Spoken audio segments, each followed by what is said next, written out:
Hello दोस्तों, कैसे हो। स्वागत है आप सभी का अपने यूट्यूब चैनल अमरोहा एसटीडी में। देखिए, आज मैं आपके लिए बहुत ही शानदार ज़बरदस्त वीडियो लेके आया हूँ। इस वीडियो में आपको केवल सारे ही जो ऑल कॉम्पिटिटिव एग्ज़ाम में आने वाली हिंदी है उसका एक प्रैक्टिस सेट का एक समूह लेके आया हूँ। देखिए, यह वीडियो निम्न एग्ज़ाम के लिए बहुत ही महत्वपूर्ण है। जैसे देखिए, मैं बात करता हूँ यूपीपी, यूपीएसआई, यूपी टीजीटी या PGT, UP TET, C TET, H T T, UDA, LDA, RO, ARO, BDO हो चाहे बीओ एड या LLB, RRB, lower sub inspector या सचिवालय, जूनियर असिस्टेंट ग्रेड, ग्राम पंचायत अधिकारी, स्टेनोग्राफर, आबकारी सिपाही, वन रक्षक भर्ती, जूनियर इंजीनियर, गन्ना पर्यवेक्षक, लघु सिंचाई भर्ती हो चाहे चाहे राजस्व व चकबंदी लेखपाल हो, आदि प्रतियोगी जो परीक्षाएं हैं उनके लिए बहुत ही इम्पोर्टेंट है ये। ठीक है, तो बिल्कुल देखिए, बिगड़ टाइम वेस्ट करते हुए चलते हैं पहले क्वेश्चन की ओर। सबसे पहला देखिए जो क्वेश्चन है हमारा, सबसे पहला क्वेश्चन दिया है हिंदी का तालव्य ध्वनि है। ठीक है, तो हमारे पास देखिए चार ऑप्शन दिए हैं। पहला ऑप्शन है च छ ज झ, दूसरा ऑप्शन है प फ व भ, ये भय बना हुआ है आपका। ठीक है, ये ठीक है। और तीसरा ऑप्शन है तै थ द ध। ठीक, चौथा ऑप्शन है ट ठ ड ढ। ठीक है, देखिए मैं आपको एक छोटी सी एक चीज़ बता दूं, आपको केवल कुछ याद रखना नहीं है। जो ये तालिब्य ध्वनियाँ हैं इनका एक मात्र एक ट्रिक है छोटी सी निकालने की। तो देखिए, सबसे पहले हमें याद रखना है के टी एम डी ओ, के टी एम डी ओ। के टी एम डी ओ में देखिए इसे हमें कैसे लिखना है, इसे हमें कै वर्ग लिख देना है, इसे लिख देना है च वर्ग, और इसे लिख देना है ट वर्ग। ठीक है, और इसे लिख देना है त वर्ग, और इसे लिख देना है हमें प वर्ग। ठीक, अब देखिए कै वर्ग में जो आते हैं वो आपका आ जाएगा कै ख ग घ ड। ठीक, च वर्ग में आ जाएगा च छ ज झ, ट वर्ग में आ जाएगा ट ठ ड ण। ठीक, इसी प्रकार से त वर्ग में आ जाएगा त थ द ध न। इसी प्रकार प वर्ग में प फ व भ। तो हमें देखिए केवल इतना समझना, जो क वर्ग में आएगा वो कंठ से आवाज़ देता है, च वर्ग वाले तालु से आवाज़ देता है, जो ट वर्ग से आते हैं ये मूर्धन्य यानी मुख से आवाज़ देंगे, और जो त वर्ग के होते हैं ये डी मतलब दंतोष, दंत से आवाज़ निकलती है, दंतोष। ठीक है, यानी दंतेष्टीय व्यंजन है। और ये जो प वर्ग हैं ये ओष्ठ है, ओष्ठ से बोले जाते हैं। ठीक है, तो इस प्रकार से आपको ये ध्यान रखना है। तो बात कर रहे थे देखिए हिंदी का तालव्य, तालव्य क्या है, ध्वनियाँ हैं। तो तालव्य ध्वनियाँ देखिए आप इसमें देख सकते हैं, जो हमारी तालव्य ध्वनियाँ हो जाएंगी वो क्या हो जाएंगी, जो मैंने आपको बताया है के टी एम डी ओ, ये ध्यान रखना है आपको, के टी एम डी ओ। बिल्कुल ये याद है, ये एक प्रकार की ट्रिक है आपकी। अगर ये याद है तो बिल्कुल बहुत आसानी से सब कुछ कर सकते हो। देखिए कै वर्ग है, दोबारा बता रहा हूँ, और ये हमारा कौन सा वर्ग हो जाएगा, च वर्ग। ठीक, इसी प्रकार से ये ट वर्ग, ये हो जाएगा त वर्ग, और ये प वर्ग। अब देखिए जो तालव्य है वो च वर्गीय ये वाला है। ठीक है, तो च छ ज जो हमारा पहला ऑप्शन है वो राइट आंसर हो जाएगा। ठीक है, तो बिल्कुल देखिए सभी मैंने डाउट आपके क्लियर कर दिए हैं, आशा करता हूँ अच्छी तरीके से समझ में भी आ गया होगा। ठीक है, चलते हैं नेक्स्ट क्वेश्चन की ओर। देखिए नेक्स्ट क्वेश्चन है क्वेश्चन नंबर 2, अल्प विराम का चिन्ह है। ठीक है, अल्प विराम का चिन्ह, और ये देखिए ये जो आपका एग्जाम आया व्यायाम प्रशिक्षक परीक्षा प्रथम पाली 2018 में आया है। तो अल्प विराम सबसे पहले बात करते हैं, ये जो है श्री कांता प्रसाद जी ने जो विराम चिन्ह थे इनकी टोटल संख्या 20 बताई थी। ठीक है, बिल्कुल ये ध्यान रखना है आपको। तो विराम चिन्हों की जो टोटल संख्या है, ठीक है, वो कितनी है, 20, और इसमें हम बात कर रहे हैं अल्प विराम की। तो अल्प विराम में जो हमारा राइट ऑप्शन हो जाएगा क्वेश्चन नंबर यानी 2 का दूसरा बिल्कुल राइट ऑप्शन हो जाएगा, ये अल्प विराम का आपका चिन्ह हो जाएगा। ठीक है, तो बिल्कुल देखिए चलते हैं क्वेश्चन नंबर 3 की ओर। सावधानी में कौन सा प्रत्यय है। देखिए मैं इतना बता दूं, पिरते वो होते हैं जो शब्द के पीछे जुड़ करके उसका अर्थ बदल देते हैं, और यदि आगे जुड़ जाएं तो आपको उसका भी अर्थ बदल जाएगा, वो होते हैं उपसर्ग। ठीक है, यानी पिरते में पीछे जुड़ता है। अब देखिए यहाँ सावधानी, तो नी जो प्रत्यय है इसमें आपको ये ऑप्शन लग रहा होगा नी, जबकि ये इसमें गलत है। ठीक है, क्योंकि इसमें नी नहीं है, लास्ट में जो भी साउंड आवाज़ आएगी वो ई, यानी क्या है सावधानी, ई की आवाज़ आएगी, तो राइट ऑप्शन क्या हो जाएगा, ई हो जाएगा। पता चल रहा है कैसे प्रत्यय में पीछे जोड़ते हैं, अगर उपसर्ग पूछता तो आगे जोड़ना पड़ता हमें। ठीक है, अब देखिए बात करते हैं क्वेश्चन नंबर 4 की। रेलगाड़ी शब्द है। देखिए सारे क्वेश्चन इंपॉर्टेंट है, बहुत ही महत्वपूर्ण वीडियो है। आशा करता हूँ आपको सारी ही वीडियो अच्छी तरीके से समझ में आएगी और आप इस वीडियो से बहुत कुछ सीख सकते हैं। ठीक है, वैसे तो यूट्यूब पे एक से एक अच्छे कंटेंट मिलते हैं, पर ये मेरा यही मानना है कि मैं अपना 100% दे करके आपको समझा सकूं, यानी वीडियो एक अच्छी सी आपको प्रोवाइड कर सकूं, यही मेरा उद्देश्य रहता है। तो अब देखिए बात करते हैं, रेलगाड़ी शब्द है। अब देखिए रेलगाड़ी आपको दिखाई दे रहा, देखिए दो भाषाओं के शब्दों से मिलकर बना शब्द संकर शब्द कहलाता है। तो रेल प्लस गाड़ी, कुल मिला के आपका हो गया रेलगाड़ी। तो ये हम यही तो बात कर रहे हैं कि क्या, यानी दो भाषाओं के शब्दों से मिलकर बना शब्द संकर शब्द होगा। तो इस वजह से ये हमारा जो राइट ऑप्शन हो जाएगा वो क्या हो जाएगा, डी हो जाएगा, यानी चौथा इसका संकर। रेलगाड़ी कैसा शब्द है, संकर शब्द है। संकर शब्द की मैंने परिभाषा बताई है, दो भाषाओं के शब्दों से मिलकर बना शब्द संकर शब्द कहलाता है। चलते हैं क्वेश्चन नंबर 5 की ओर।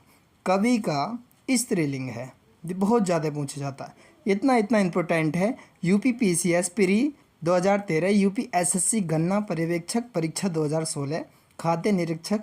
देखिए इतनी बार इतनी सन में आया हुआ है, तो आप खुद ही कल्पना कर लीजिए कि कितना महत्वपूर्ण क्वेश्चन है। तो कवि का स्त्री लिंग शब्द हो जाएगा। देखिए हमें ध्यान रखना है, ये आपको सभी तो एक से लग रहे होंगे, जैसे कवियत्री, कवियत्री, कवियत्री, कवियत्री, बिल्कुल। देखिए साउंड बिल्कुल एक सा ही है चारों का, पर जो राइट ऑप्शन हो जाएगा वो हमारा कवियत्री हो जाएगा। ठीक है, कवियत्री, यानी कै और वह पे कोई मात्रा नहीं होगी, यहाँ पर छोटी की मात्रा और त्रा पे बड़ी की मात्रा। ये हमें ध्यान रखना, काफ़ी बार एग्जाम में पूछा जाता है, बहुत इंपॉर्टेंट क्वेश्चन है। चलते हैं नेक्स्ट क्वेश्चन की ओर। देखिए हिंदी में कुल कितने सर्वनाम हैं। देखिए ये बहुत ही अच्छा क्वेश्चन है आपका, हिंदी में कुल कितने सर्वनाम हैं। तो बिल्कुल देखिए क्वेश्चन नंबर 6 है आपका। ये देखिए सबसे पहले मैं बता दूं, वैसे हिंदी में कुल 11 सर्वनाम हैं। अगर बात करते हैं भेद की, यानी भेद कितने हैं, तो भेद हैं इसके 6। ठीक, 6 भेद हैं और कुल कितने सर्वनाम हैं, 11। तो बिल्कुल आशा करता हूँ अच्छी तरीके से समझ में आ गया होगा क्वेश्चन। ये भी इम्पोर्टेंट क्वेश्चन था, यूपी एसएससी वीडियो एग्ज़ाम। देखिए मैंने डेट भी लिखी है, कब आया था, 23/12/2018 को, और ये फर्स्ट शिफ्ट में आया हुआ है। ठीक है, तो बिल्कुल देखिए बात करते हैं, चलते हैं क्वेश्चन नंबर 7 की ओर। मोहन एक अच्छा विद्यार्थी है, वाक्य में विशेष्य क्या है। अब देखिए विशेष्य की बात कर लेते हैं। विशेष्य क्या होते हैं, तो विशेष्य वो होते हैं यानी जिस शब्द की विशेषता बताई जाती है। ठीक है, जिस शब्द की विशेषता बताई जा रही है, जैसे अच्छा, अच्छा कौन है, विद्यार्थी है, तो विशेष्य है। अब यहाँ पर विशेष्य क्या हो जाएगा, हमारा विद्यार्थी हो जाएगा।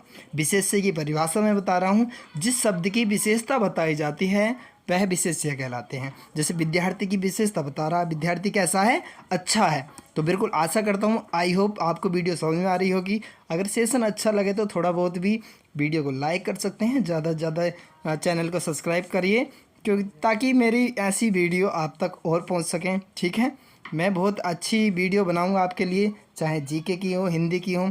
अगर आपको कोई वीडियो भी चाहिए तो बिल्कुल आप कमेंट बॉक्स के माध्यम से कमेंट कर सकते हैं। ठीक है, तो इसमें जो ऑप्शन हो जाएगा हमारा क्या हो जाएगा, विद्यार्थी।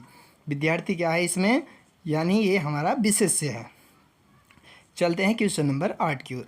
रचना की दृष्टि से क्रिया के कितने भेद होते हैं। देखिए ये UP PCS pre exam, UP SSC lower exam 2015 में आया हुआ है क्वेश्चन, तो बिल्कुल बहुत इंपॉर्टेंट क्वेश्चन है।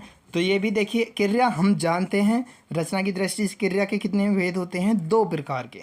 आप एक जानते हैं, एक होता है सकर्मक और दूसरा होता है अकर्मक क्रिया। ठीक है, तो बिल्कुल बहुत अच्छी तरीके से समझ गए होंगे, एक होता है सकर्मक और दूसरा होता है अकर्मक। ठीक है, बिल्कुल एक में काम का होना पाया जाता है, एक में काम का होना नहीं पाया जाता। चलते हैं क्वेश्चन नंबर 9 की ओर।